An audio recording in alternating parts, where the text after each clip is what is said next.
Hi, my name is Eric Feely, and this is my oral presentation on the responsibilities of citizens during times of disaster. Alright, so types of disasters. A disaster is defined as a sudden event such as an accident or a natural catastrophe that causes great damage or loss of life. A natural disaster is a natural event such as a flood, earthquake, or hurricane that causes great damage or loss of life. An example of natural disasters would be a tornado, hurricane, flood, earthquake, blizzard, and even a forest fire can be caused by maybe a lightning strike or something like that. Some disaster events may come with an early warning, like a tornado or a hurricane, while some may come with little to no warning, like an earthquake or a flash flood. Be prepared as a citizen.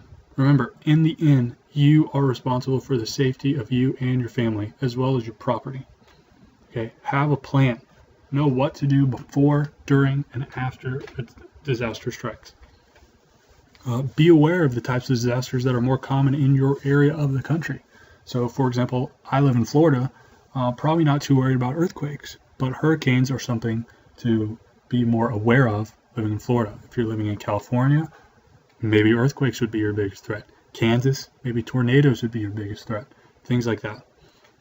Know where to meet in case of a mandatory evacuation and a way to contact each other in case you get separated. So, for example, if you're at work on one side of the town, your wife's at work on another side of town, both your kids are at different schools, know when you can meet, where you can meet, how you can communicate.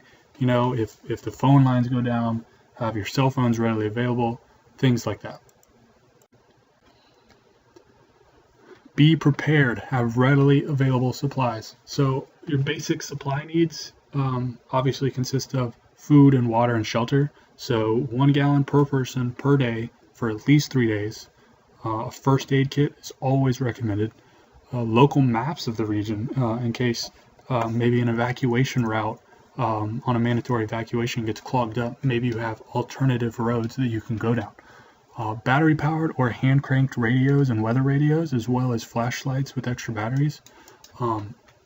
These can sometimes come in a little bundle in one solid object. They'll both work together, so I know you can find those. Your signal whistle in case you need to signal emergency personnel. Cell phones with chargers, and at least 3 days of non-perishable foods. Be sure to follow recommended information.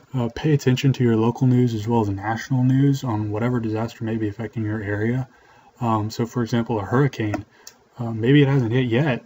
Maybe it's not going to hit for a few days, but pay attention to the news because hurricanes are very known for changing course of direction very quickly and could affect your preparation. Learn if there's a mandatory evacuation of your area or if it is possible to hunker down and wait it out. Whatever works, whatever you think would be better for you and your family. And make sure to follow directions laid out by the emergency personnel. They are there to help you, and this is what they do for a living. They probably know what they're doing. As always, try to avoid criminal behavior. In times of disaster and chaos, it's so easy for people to make rash decisions and do things that is unlike them.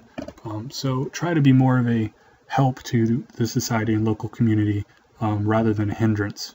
And disasters are unpredictable, so don't let your guard down until it's absolutely safe.